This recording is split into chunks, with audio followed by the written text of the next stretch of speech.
The sleek black hull of the human envoy ship gleamed under the distant light of twin stars as it approached the Asaran capital ship, Orcs Vale. Within the vessel, Captain Elias Morgan paced in the small conference room, hands clasped behind his back. He was dressed in a neatly pressed uniform, his dark hair trimmed short, his expression carefully neutral. The man seated across from him, Lieutenant Derek Vallon, leaned back in his chair with a crooked grin. "You're going to wear a hole in the deck if you keep that up," Derek said, his tone light. Elias glanced at him, his mouth twitching toward a smile before he caught himself. "If this goes badly, pacing will be the least of our concerns." Derek shrugged. "Sure, it's a high-stakes negotiation, but we're here because they asked for us. That's got to count for something." "You're awfully optimistic," Elias replied, but his steps slowed. He sat down at the table across from his second-in-command, exhaling slowly. "This is no simple trade agreement. We're talking about two civilizations that have barely coexisted in the same sector. I don't want to give them a reason to regret this meeting." "Then we'll give them reasons not to," Derek said. "Besides, you've got me to back you up." A smirk tugged at Elias's lips. "I'm sure that will put their minds at ease." The comm chimed and both men straightened. A calm, female voice spoke over the ship's internal system. "Approaching the Orcs Vale. Estimated docking in 2 minutes." Elias stood, smoothing his uniform. "Let's get to the airlock. I'd rather not keep our hosts waiting." Derek rose as well, a touch more relaxed in his movements. Together, they left the conference room, walking through the narrow corridor toward the docking bay. The walls were a dull gray, the occasional console or data panel casting a faint blue glow. Derek gave a low whistle as the docking clamps engaged with a metallic thud. "This is it," he said. "First contact, face-to-face. You ready?" "I don't think anyone's ever completely ready for something like this," Elias admitted. "Good thing you're the best talker we've got," Derek said with a grin. Elias shook his head but couldn't suppress a small smile as the airlock doors slid open. The corridor beyond was pristine, its walls lined with softly glowing panels. Asarans stood at attention, their silvered skin glinting under the ambient light. Their elongated figures were clad in flowing robes, their movements precise. A tall, elegant Asaran stepped forward. She was flanked by 2 others, but it was clear she was the one in charge. Her gaze swept over Elias and Derek with a measured intensity. "I am Laris," she said, her voice steady. "You are Captain Elias Morgan, representative of humanity." "That's correct," Elias said, bowing his head slightly in acknowledgement. "This is my first officer, Lieutenant Derek Vallon." Laris's gaze shifted to Derek, who gave a short nod and a lopsided smile. She regarded him for a moment, then turned back to Elias. "Your presence here is not without its challenges," Laris said, "but it is a step forward. Come, we will discuss the terms in the main chamber." Elias followed her lead, Derek just behind him. The Asaran capital ship was a marvel. Sprawling halls with crystalline structures arching overhead, faintly glowing patterns shifting along the walls. It was both alien and oddly beautiful.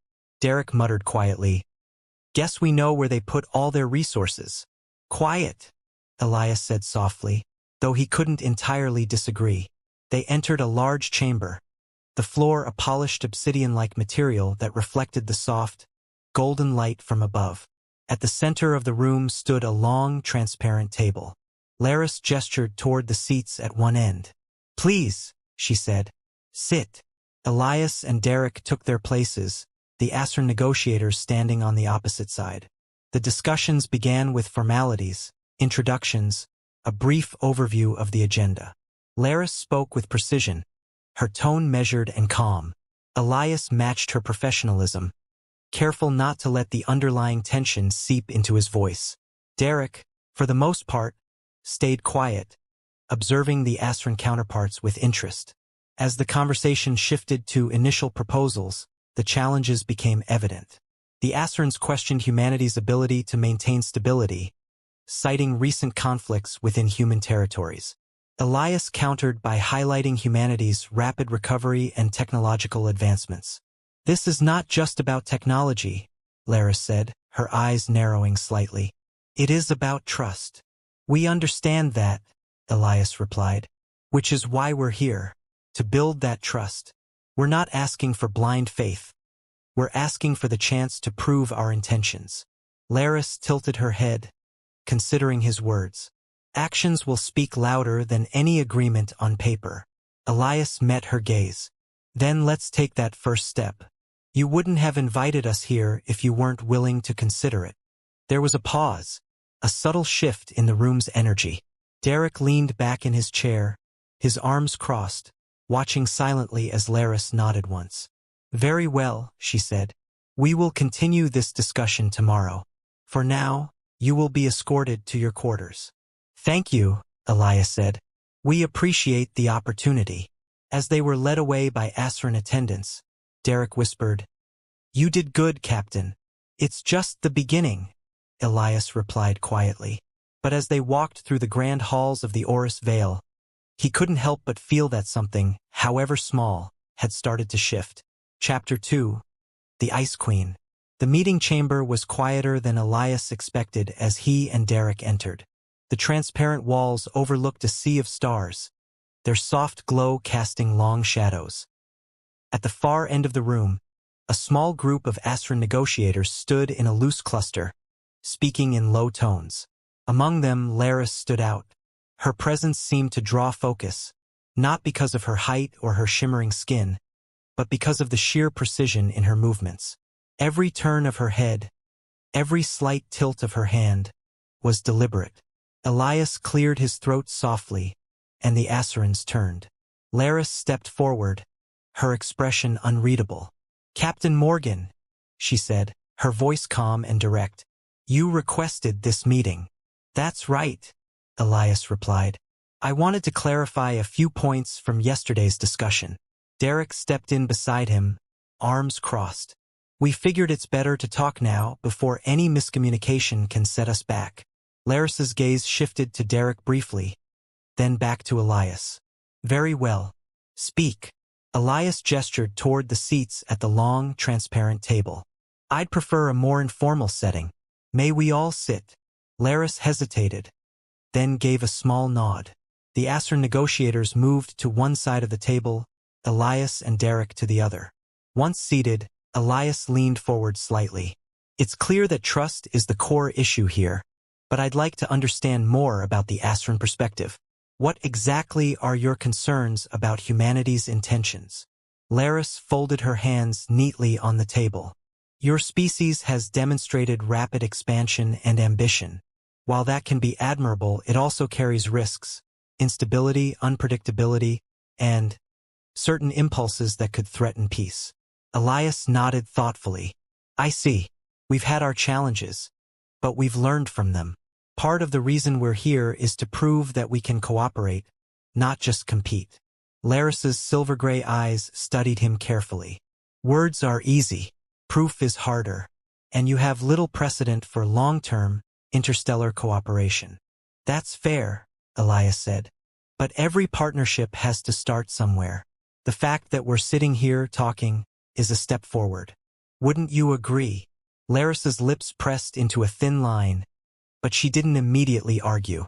Instead, she shifted the topic. You mentioned a willingness to share technology. But what of your military capabilities? Can you assure us that they won't be used against us in the future? Derek leaned forward. We're not here to make threats, if that's what you're worried about.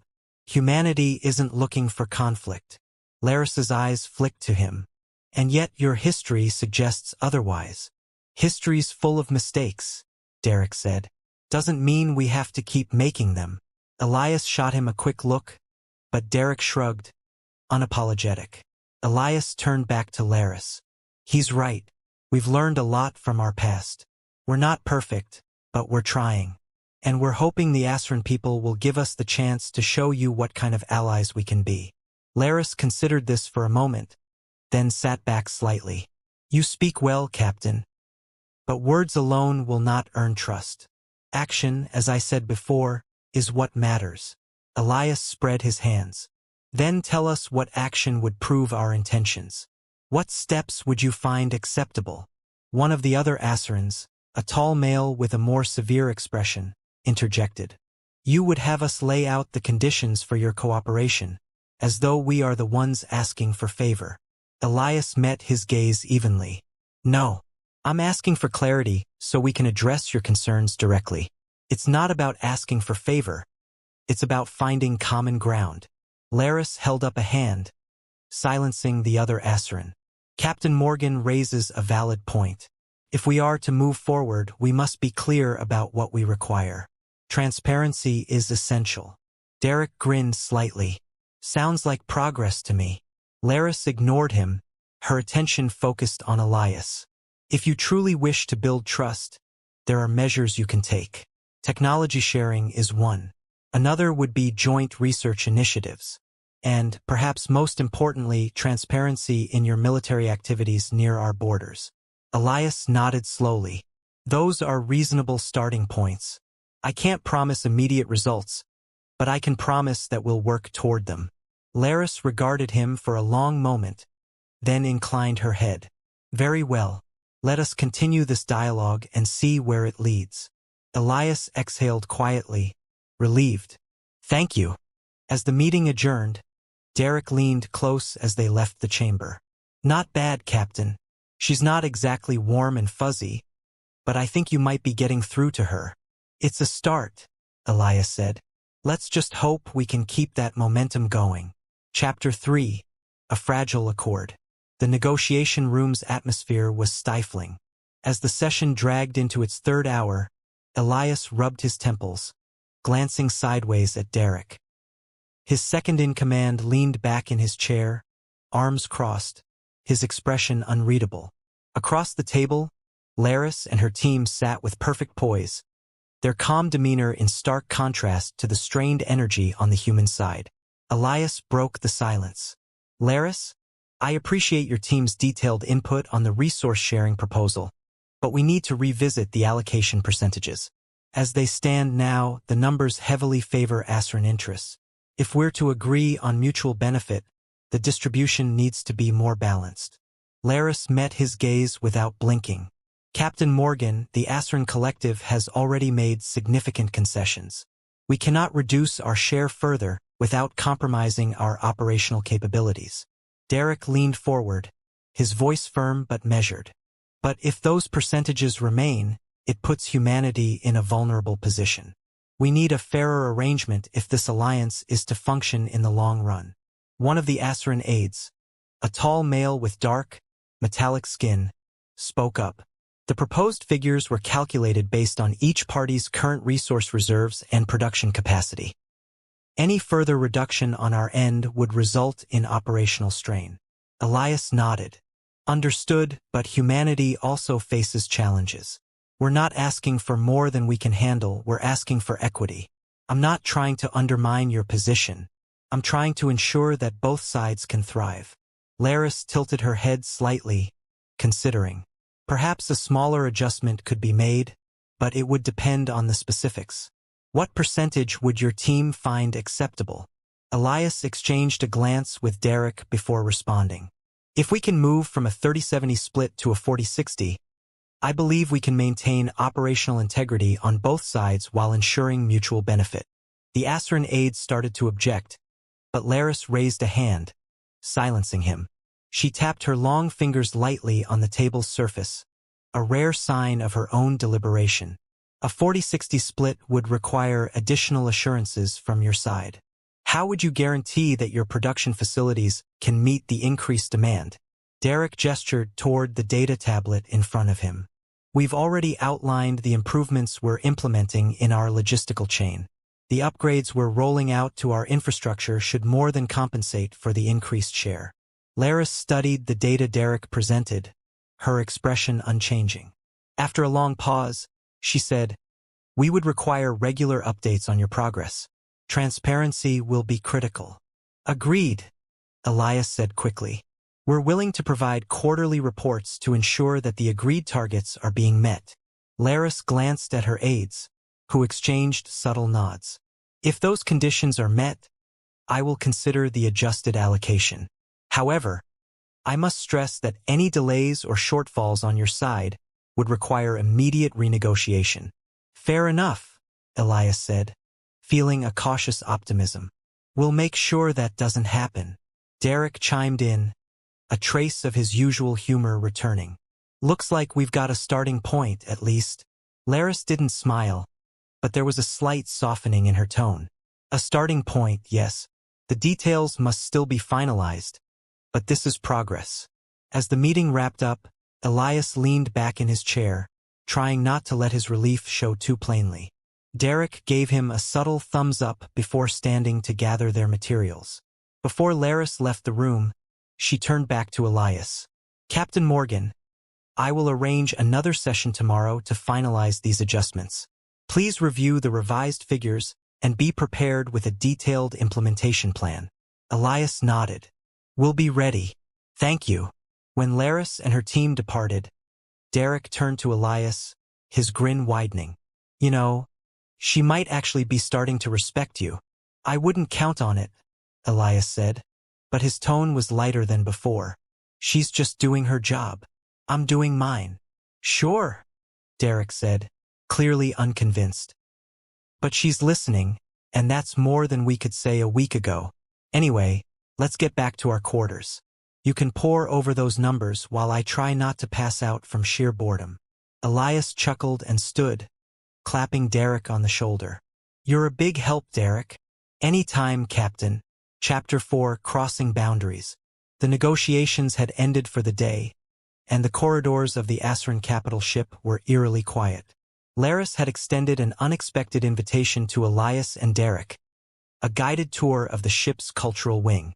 Although the session earlier had been tense, Elias suspected this was her way of easing the atmosphere between their teams. Walking down the gleaming hallways, Elias glanced at Derek. Think she's trying to soften us up? He whispered. Derek smirked. Maybe she just wants to show off a bit. Either way, not a bad way to spend an evening. Their guide was a young Asran aide, who led them through the labyrinthine passageways to a set of broad, arched doors. Beyond lay a sprawling gallery, the ceiling arched high above them, inlaid with delicate crystalline panels that shifted colors as they walked. It was as if the room was alive, constantly moving and adapting. Along the walls, holographic displays showcased artifacts, art pieces, and what appeared to be historical reenactments. Laris was waiting for them in the center of the room. She was flanked by 2 Asran officials, but as they approached, she gestured for them to stay back. With a subtle nod, they stepped away, leaving her alone with Elias and Derek. Captain Morgan, Lieutenant Valen, Laris said, her voice steady. I thought it would be helpful for you to understand more about who we are. Appreciate it, Elias said, glancing at the displays. You've clearly put a lot of effort into preserving your culture. We must, Laris replied. Our past informs our future. Without understanding where we come from, we cannot make informed decisions about where we are going. Derek stopped to look at a holographic sculpture. That's an impressive piece. Is it a historical figure? Laris turned slightly to see what he was pointing at. Not a specific individual. It represents an ideal. Someone who pursues knowledge, who seeks balance in all things. Elias stepped closer. A symbol of aspiration, then? Yes. Laris's gaze lingered on the sculpture. We strive to embody those qualities, but the reality often falls short. Derek shot Elias a look. Sounds familiar, doesn't it? Elias nodded. Humans are no strangers to lofty ideals and difficult realities. Laris raised an eyebrow, her expression faintly amused. I suppose that's something we have in common. They continued through the gallery, stopping occasionally to observe the various exhibits. As they passed a series of intricate tapestries, actual woven fabric, not holograms, Elias asked, Do all Asran ships have galleries like this? No, Laris replied. The Orcs Vale is unique. It serves not only as a center for diplomacy but also as a repository for our most important cultural artifacts. It's a reminder to everyone aboard of what we protect and preserve. Derek leaned toward Elias. Seems like they're not just about tech and strategy after all. Elias didn't reply right away. He watched Laris as she moved ahead of them, her posture composed yet fluid. For someone so focused on logic and diplomacy, she carried herself with an unspoken grace that was almost human. The next exhibit was a series of holographic panels displaying Asran poetry. Laris paused here, her eyes scanning the glowing words. These are works from our early exploration period. They express the awe and uncertainty we felt when first venturing beyond our homeworld. Elias stepped closer, reading the swirling Asran script. The translation appeared beneath it, and he read aloud, "In the void we find ourselves. In the unknown, we find our strength." That's beautiful. Laris turned toward him, her gaze softer than usual. Thank you. It was written by an explorer who never returned. Yet his words have guided us for generations. Derek broke the moment. Do you guys have a gift shop? I'd love to bring something back home. Laris's lips twitched, and for the first time, Elias thought she might actually smile. I'm afraid not, Lieutenant, but perhaps I can arrange something suitable. Elias shook his head. You'll have to excuse Derek. Subtlety isn't his strong suit. I've noticed, Laris said, her tone dry. But it is refreshing in a way. As they reached the end of the gallery, Laris turned to face them fully. Thank you for accompanying me. I hope this has provided some insight into our way of life. It has, Elias said sincerely. It's clear you care deeply about your culture and your people. And it's clear, Laris said, her eyes meeting his, that you care about yours as well. The silence that followed wasn't awkward. It was reflective. For the first Asran capital ship offered an unparalleled view of the cosmos. Its walls of translucent crystal, revealing a panorama of distant stars and swirling nebulae. Beside him, Derek leaned casually against the railing, arms crossed, his gaze following a slow-moving comet trail. Hard to beat this view, Derek said, breaking the silence. Not that Earth isn't beautiful, but this? It's something else. Elias nodded absently. Yeah, it really puts everything in perspective. Derek smirked. You're not going philosophical on me, are you, Captain? Elias shot him a faint smile. Just thinking about what's at stake. The talks have been tense. But I think Laris is starting to come around. Derek raised an eyebrow. You sure about that? She still looks at us like we're about to steal the silverware. She's cautious, Elias said. And I don't blame her. It's a lot to ask. Trusting a species you've only just met. Derek grunted, looking back out at the stars. Maybe, but she's not making it easy. Every time we get close to agreeing on something, she throws another condition into the mix. Elias rubbed his chin, thinking. It's not just about the conditions. She wants to see if we'll stick to our word. Every obstacle she puts in our way is a test. And you think passing these tests will make her suddenly warm and fuzzy? Derek asked skeptically. I think it'll show her that we're serious, Elias replied. That we're not just here for ourselves. Before Derek could respond, the door behind them slid open. Both men turned as Laris entered the room, her presence immediately commanding attention. She carried a slim datapad in her hands and walked with the same deliberate grace Elias had come to recognize. Her silvered skin glinted faintly under the dim lighting. Captain Morgan, Lieutenant Vallon, she said by way of greeting. I hope I'm not interrupting. Not at all, Elias said, straightening. What can we do for you? Laris stopped a few feet away, her gaze shifting briefly to the view beyond the glass. I wanted to follow up on our earlier discussion. The logistics you proposed for the resource-sharing agreement, they seem workable. But I have concerns about the time frame. Elias glanced at Derek, then back to Laris. We're confident we can meet the deadlines we set. If you have specific worries, we can address them. Laris's expression was as calm as ever, but there was a flicker of hesitation before she spoke. It's not just about the numbers or the schedule. It's about consistency. We've seen inconsistencies in the past when dealing with other civilizations. Derek stepped forward. Are you saying you think we'll flake out on the deal? Laris turned her head slightly toward him. I'm saying that trust is built over time. It's not something we grant lightly. Elias held up a hand. Fair enough. But we're here to prove that we can be consistent partners. If there's something specific you'd like us to demonstrate, let us know. Laris seemed to consider this. She looked down at the datapad in her hands, then up at Elias.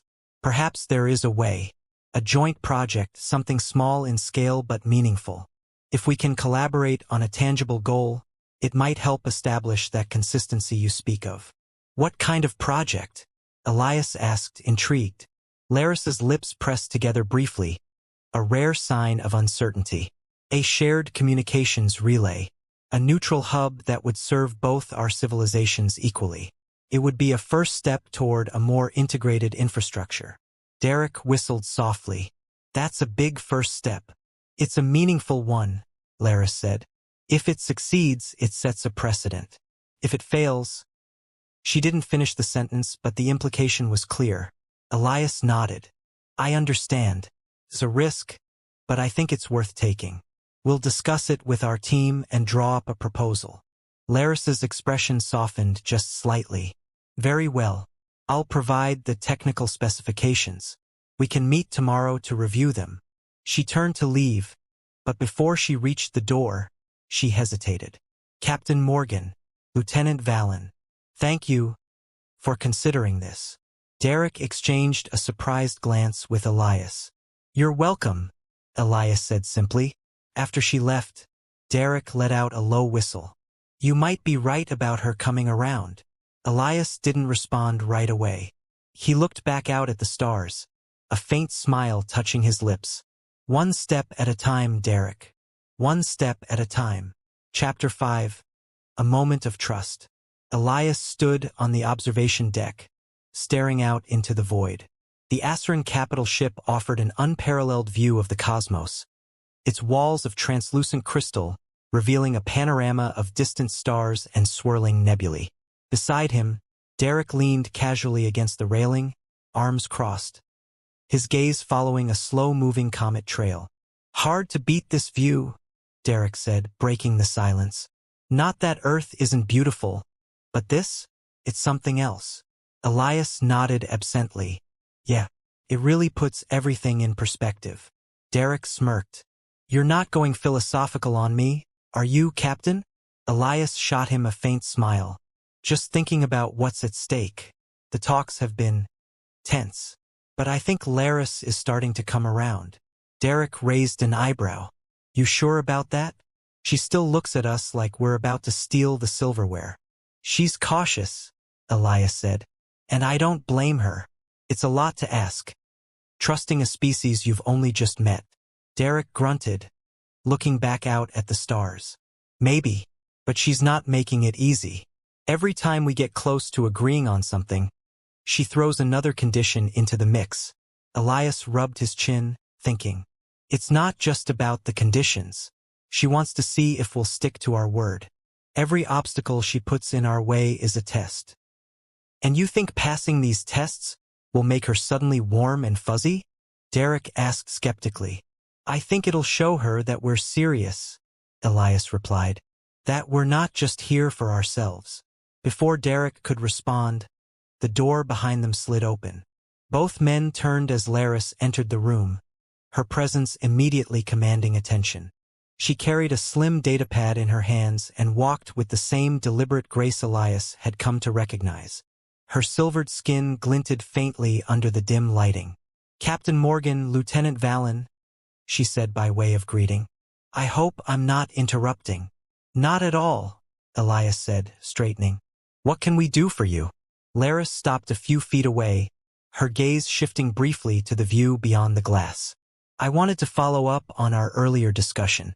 The logistics you proposed for the resource-sharing agreement, they seem workable. But I have concerns about the time frame. Elias glanced at Derek, then back to Laris. We're confident we can meet the deadlines we set. If you have specific worries, we can address them. Laris's expression was as calm as ever, but there was a flicker of hesitation before she spoke. It's not just about the numbers or the schedule. It's about consistency. We've seen inconsistencies in the past when dealing with other civilizations. Derek stepped forward. Are you saying you think we'll flake out on the deal? Laris turned her head slightly toward him. I'm saying that trust is built over time. It's not something we grant lightly. Elias held up a hand. Fair enough. But we're here to prove that we can be consistent partners. If there's something specific you'd like us to demonstrate, let us know. Laris seemed to consider this. She looked down at the datapad in her hands, then up at Elias. Perhaps there is a way. A joint project, something small in scale but meaningful. If we can collaborate on a tangible goal, it might help establish that consistency you speak of. What kind of project? Elias asked, intrigued. Laris's lips pressed together briefly, a rare sign of uncertainty. A shared communications relay.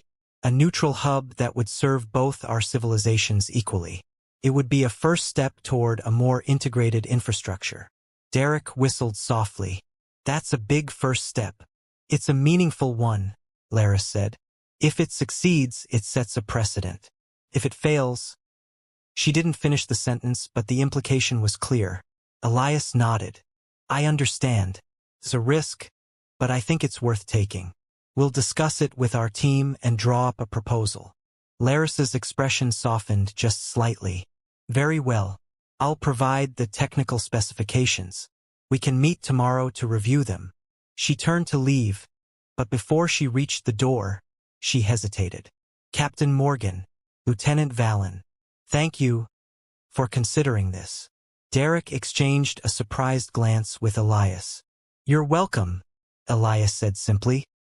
After she left, Derek let out a low whistle. You might be right about her coming around. Elias didn't respond right away.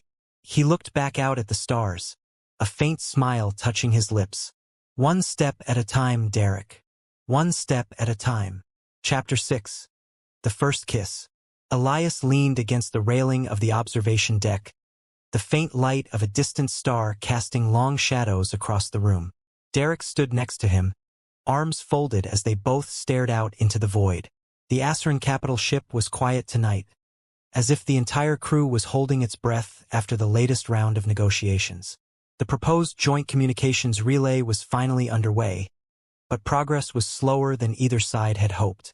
So, Derek said after a long silence, think we'll actually get this relay up and running before we're old and gray? Elias smiled faintly. If we keep pushing, yes. It's not just about the relay, though. It's about showing them that we can work together. Derek chuckled. Yeah, well, they've got a funny way of showing it. Every time we think we're making progress, it feels like Laris moves the goalposts. She's not moving the goalposts, Elias said. She's making sure we're serious. Right? Derek muttered. Or she's just trying to see how much patience we've got left. Elias didn't argue. The days had been long, the discussions draining. But underneath it all, he sensed something shifting. It wasn't just about the relay anymore. It wasn't even just about the alliance. Something unspoken was forming between him and Laris.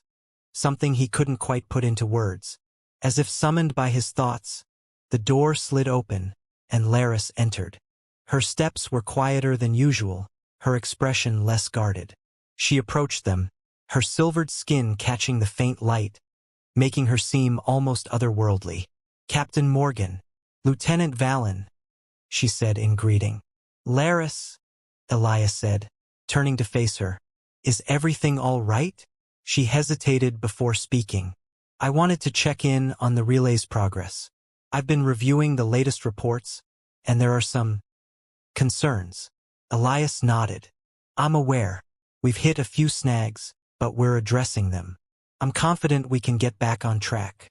I'd like to see the latest updates myself, she said. Perhaps you could show me? Elias glanced at Derek. Sure. Derek, can you pull up the relay specs? Derek gave him a knowing look. You got it, Captain. He turned and walked over to the nearby console, giving them some space. Laris stepped closer to Elias, her tone softening. I know this project is important to you. It's important to us as well. But trust is not built on intentions alone. I understand, Elias said. That's why we're working so hard to make this succeed. For a moment, she simply looked at him, her silver-gray eyes searching his face. You speak of trust often, Captain Morgan. But trust is more than words. It is earned through action. I couldn't agree more, Elias said, his voice low. And I want you to know, Laris, that I'm not just speaking for humanity. I'm speaking for myself. I want this to work. Her expression softened just slightly. So do I. The room seemed quieter than usual, the distant hum of the ship's engines fading into the background. Laris glanced down at her hands, then back up at Elias. You surprise me, Captain. I have not often encountered someone so determined. I'm just doing my job, Elias said, though he felt his heart quicken at her words. No, she said. It's more than that. You care. I see it in your actions, in the way you lead. Elias took a slow step closer, his voice steady. It's because I believe in what we're doing. I believe in us finding a way forward, together. Her gaze held his, and for the first time her composure seemed to falter. She was still the poised negotiator, but there was something else now, a flicker of vulnerability. Before he could think twice, Elias reached out, brushing his fingers against hers. She didn't pull away. Instead, she met his touch with a tentative movement of her own. Their hands lingered together, the brief contact sending a current between them. Elias leaned in slightly, his voice barely above a whisper. Laris! She didn't answer, but her silence spoke volumes. Slowly, carefully, he closed the distance. The first kiss was soft, tentative, as if testing uncharted waters. When she didn't pull away, he deepened it slightly, feeling her warmth, her presence. Her hand moved to rest lightly on his arm, a touch that made his heart race. When they finally parted, the room seemed brighter, the stars outside more vivid. Laris met his gaze, her expression unreadable for a moment. Then, a faint smile touched her lips. This is unexpected, she said quietly. I'm full of surprises, Elias replied, his voice steady despite the rapid beating of his heart. Laris stepped back, her composure returning, but there was a new warmth in her gaze. We should review the relay progress, she said, though the tone of her voice suggested her thoughts were still elsewhere. Of course, Elias said. Derek. Got it right here, Derek said, glancing back from the console with a knowing smirk. Let's get to work. Chapter 7. Navigating the New Bond. Elias woke early, the dim light filtering into his quarters on the Asaran capital ship. He stared at the ceiling for a long moment, replaying the events of the previous night in his mind. It wasn't just about the kiss. It was about the unspoken connection he'd felt with Laris, something that had been building slowly and carefully, hidden behind protocol and careful diplomacy. Now, it felt as if they'd crossed into uncharted territory, and he wasn't sure what the next steps should be. Captain, Derek's voice came through the comm panel, interrupting his thoughts. You're due in the comm relay briefing in 30 minutes. You good to go? Elias cleared his throat. Yeah, I'm good. I'll meet you there. Copy that, Derek replied before the comm clicked off. Elias got dressed, his movements a bit slower than usual. As he walked through the corridors toward the meeting room, he thought about how their work had changed since the relay project began. It wasn't just about trade agreements or resource sharing anymore. The relay symbolized something bigger, a tangible collaboration between two species who had once regarded each other with suspicion. And, in some unspoken way, it mirrored the bond forming between him and Laris. When he entered the briefing room, Derek was already there, leaning casually against the wall. About time, Derek said with a smirk. Thought you were gonna sleep through it. Not a chance, Elias said, pulling up a chair next to him. How's the progress report? Not bad. We're behind schedule on a couple of components, but the team's optimistic. They think we'll catch up once we iron out the power flow issues, Derek explained, tapping the datapad in his hand. You think Laris will be impressed? Elias shrugged. We'll see. She's not one to hand out compliments. Derek grinned. I don't know, Captain. I think you might be rubbing off on her. Let's just focus on the project, Elias replied, though his tone was lighter than usual. The door slid open, and Laris entered, accompanied by a tall, broad-shouldered Asran engineer. Her eyes briefly met Elias's before she turned her attention to the room. Captain Morgan, Lieutenant Valen, she said, inclining her head. Shall we begin? Sure thing, Derek said, stepping aside to let Elias take the lead. Elias cleared his throat. We've made some solid progress, but there are a few technical hurdles we still need to overcome. Our team has identified the main bottleneck in the power routing system. With a slight modification to the power relays, we should be able to stabilize the flow. Laris nodded, her expression thoughtful. Have you conducted the necessary simulations to confirm this adjustment will not create further imbalances? Derek chimed in. Not just yet. We wanted to get input from your engineers before running the full test. The Asran engineer spoke for the first time. If you provide the revised schematics, we can run a diagnostic simulation on our end. It would expedite the process. Elias glanced at Derek. Can you send that over? Already on it, Derek replied, typing quickly on his datapad. Laris watched the exchange with a neutral expression. This level of coordination is promising. If we can maintain this pace, the relay may be operational sooner than anticipated. We're doing our best to keep things moving smoothly, Elias said, and I appreciate the effort your team is putting in as well. For a moment, Laris's gaze lingered on him.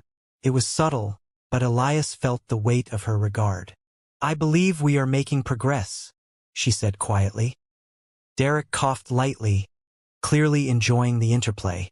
Looks like things are finally coming together. The rest of the briefing went smoothly, with both sides exchanging updates and action points. By the end, there was a palpable sense of forward momentum. As the group began to disperse, Laris approached Elias directly. Captain Morgan, she said softly. A word, if I may? Derek raised an eyebrow, then stepped away with a casual wave.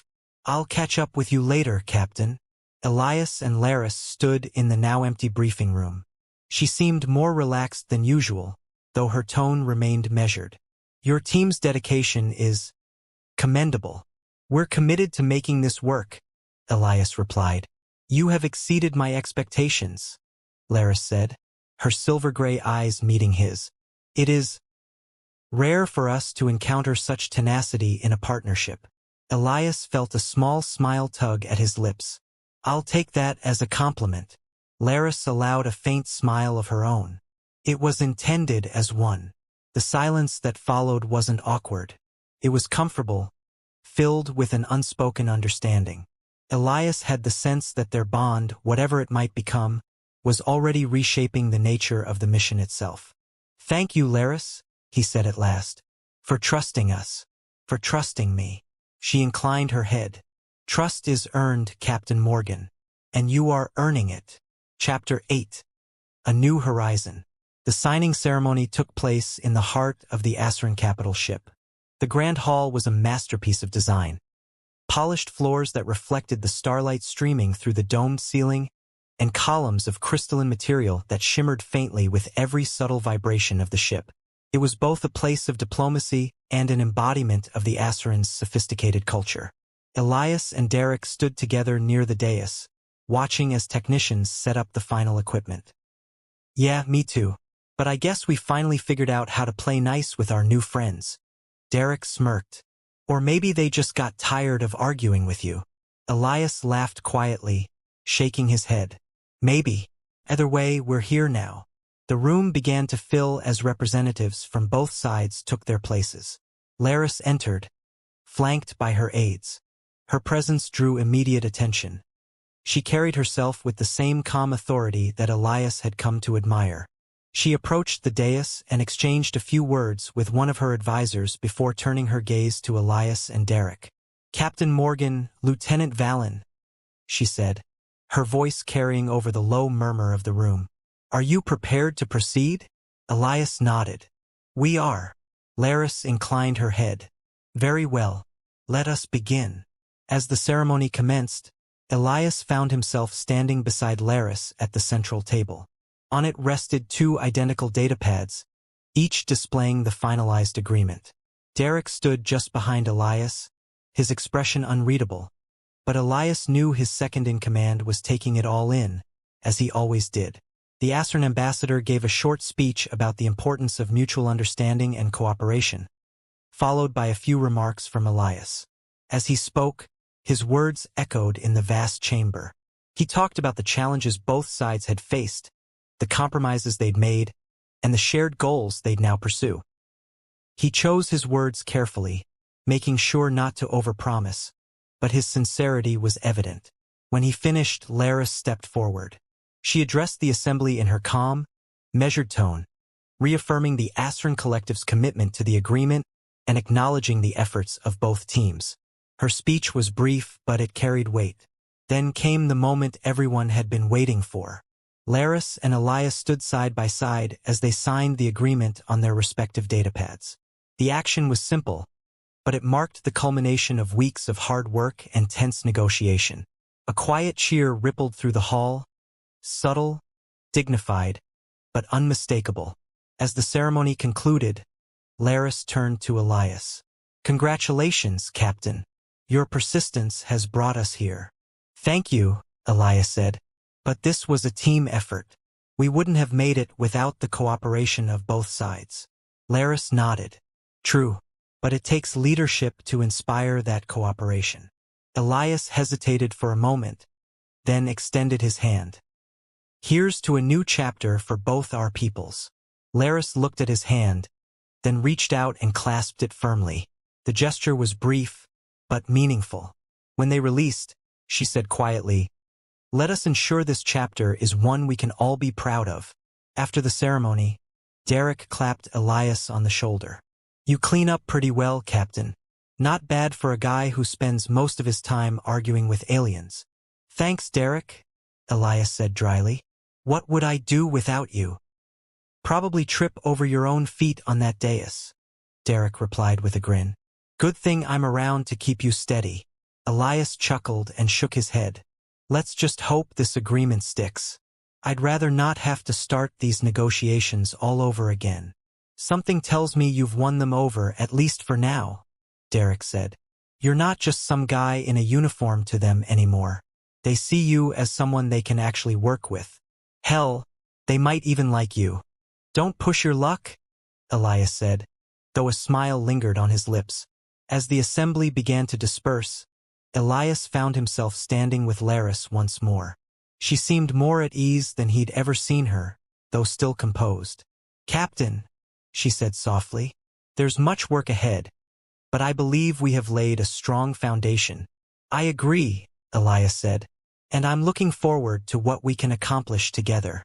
Laris met his gaze for a long moment, her expression unreadable, then gave a slight smile. "As am I." As they walked out of the hall, Elias felt a renewed sense of purpose. The challenges ahead were no less daunting, but for the first time, he felt that humanity and the Asrans truly had a chance to move forward together.